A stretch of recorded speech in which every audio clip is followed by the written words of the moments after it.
Vanessa, we're talking about Traitors episodes 3 and 4 today. What are your insights on that episode? Well, I tell you what I can really bring to the Traitors in terms of personal experience. Obviously, I'm a reality TV veteran. I've done Big Brother twice. I've done Celebrity Sleepover. The only one I haven't done so far is The Jungle. And you better keep your eyes peeled to see if I ever do succumb to the increasingly large offers for me to do that one. Trying to resist and hope to continue to resist. But what do I know that other people might not about what it must be like to be in the Traitors? Well, let me tell you. When people say this is only a game, it's a game. When you're at home watching on the sofa, sure, it's a game. They're in a game. It's a game show. It's a game. That's all it is. But when you're in it, it is not a game, not at all. I'll tell you why, I'll explain.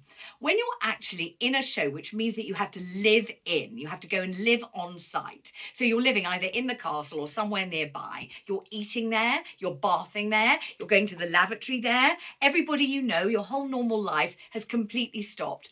Your life becomes that castle and that experience. And suddenly, it's not a game at all. It is your real life. Yes, you're only going to be there for 3 weeks at the absolute outside, but at the time of living it, it is your life. So when you live in the jungle, that's your life. It's not a game. It's weeks of your actual life. When you live in the Big Brother house, you're living it. That's your life. It's not a game. It's your only life at that point. And when you're in the Traitors, in that castle, that is your only life at that point. Your whole perspective completely changes. You're not in your own kitchen at home. You're not seeing your friends and family at home. You don't have your phone. You're not watching telly. You're not doing any of the normal things that you usually do that makes you feel like yourself.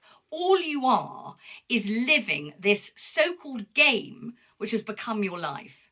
So it takes on the most monumental proportions. And I found that when you're in a reality TV show, the only thing, and I mean sole thing, that anyone really discusses is the show, the game, what you're doing. So you hear and see all the contestants in the Traitors, and all they're talking about is, who do you think it is? Who's a faithful? Who's a traitor? What about the way so-and-so buttered their toast? What about the way they took that door handle and turned it? What about the way they looked down at their shoes when they could have been looking up? That's all they talk about because it's all they think about, because they're obsessing over it, because it's their life. You don't hear them saying, well, when I was a little girl, I really used to love watching Blue Peter. Or, do you think my favourite colour is green? They're not doing that because on the Traitors, they want to shield all the details and information about themselves from one another because they want to give everybody nothing at all to go on. It's the absolute opposite of Big Brother, where you get to know people, you get to know their quirks, their foibles, their fancies, who they're sexually attracted to, whether they want to boss other people around, what kind of a person they're, whether they're lazy, what their personal hygiene's like. It's not that. In the Traitors, they want to hide as much from you as they possibly can and as much from each other as they possibly can. But is it light-hearted? When you're in there, do you feel as if, oh, it's only a game? Absolutely not. When you're in there, it is your life. There's nothing else to talk about, nothing else to think about. It's the most important thing on earth. It's the only thing that matters on earth. And imagine being in the Traitors and literally being unable to sleep at night in case you come and get murdered. So, I mean, it's not a relaxing experience, and that's why they don't seem relaxed.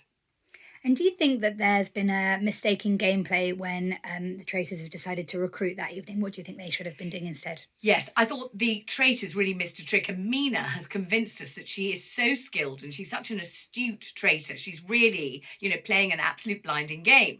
Therefore, I was aghast when I think she made an unforced error. When Mina and Linda, the Traitors, were given the chance to either murder or recruit, seduce as they call it, they should most definitely have murdered and not seduced because, it's a numbers game, finite number of faithful. Get rid of as many as you possibly can is the key to this game. Instead of giving Anna the opportunity to accept the invitation to become a traitor, which of course she turned down. Now, should Anna have turned it down? That is another question. But should they have invited her to join them or should they have murdered her? No question. They should have murdered her or someone else. And if you were going to recruit new traitors, who would you think would be a good choice? If I had been going to recruit a new traitor, I think I might have chosen Fozia because Fozia does seem to be cut out for that particular role. She's pretty forensic. She's very abrupt and straight to the point. And she seems to have quite a good sense of who is the most suspicious. What would you say about Tyler being voted out? The Tyler tsunami, what would I say about it? I would say that it shows the most interesting facets of the human mind and human behaviour, which is what people tune into Traitors for. So what happens? Tyler, what's he done?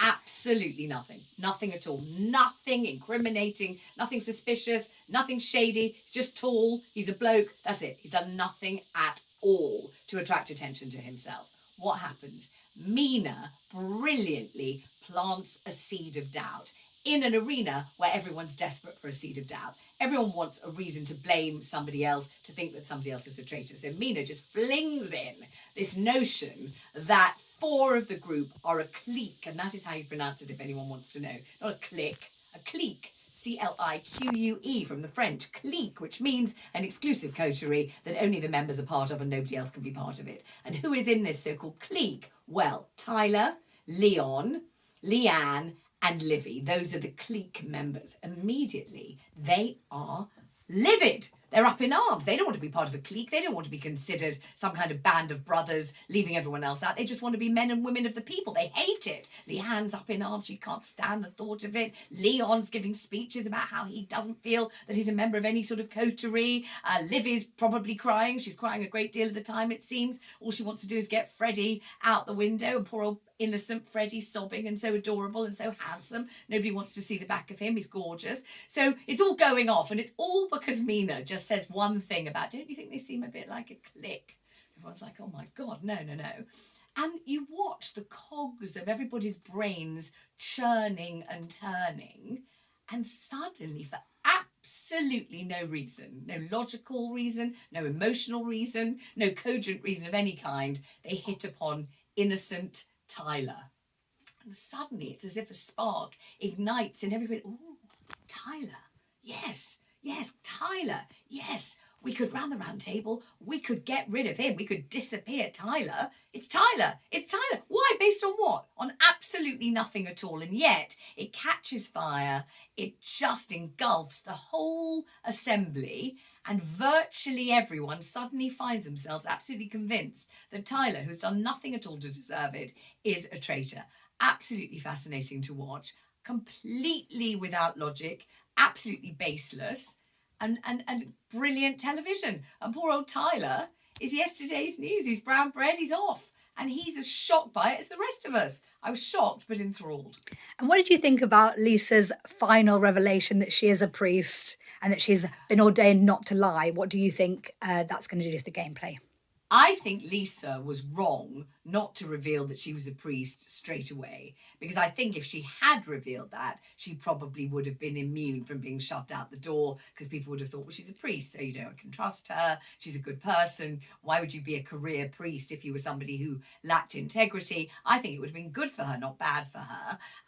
We can't really understand even to this day why Charlotte wants to pretend she's Welsh. That is absolutely baffling. I love Wales, spent a lot of time pony trekking in Llantoni, which is quite near Abergavenny and Hay-on-Wye as a little girl. I particularly love Wales, and I'm very drawn indeed to the Welsh, but I would not say that a Welsh accent just gives you an absolute immunity tick. You just think, because this person's Welsh, I'm never going to vote them out. I would not say that. So I'm a bit baffled by that. But if you were a priest in real life, and therefore you weren't going to have to stretch the truth or try and be someone you're not, you could just say, well, actually, I'm a priest on day one. I think I would have thought it was one of the best possible things you could have going for you, and I'd have said it on day one. When she suddenly admits to it now, I think Lisa puts herself in a perilous position. And also I think the fact that she is now implying that she cannot tell a lie, even though she's on a game show which insists that lying is absolutely what you have to do day and night, means that she's not telling the truth about lying, which means that she's a liar,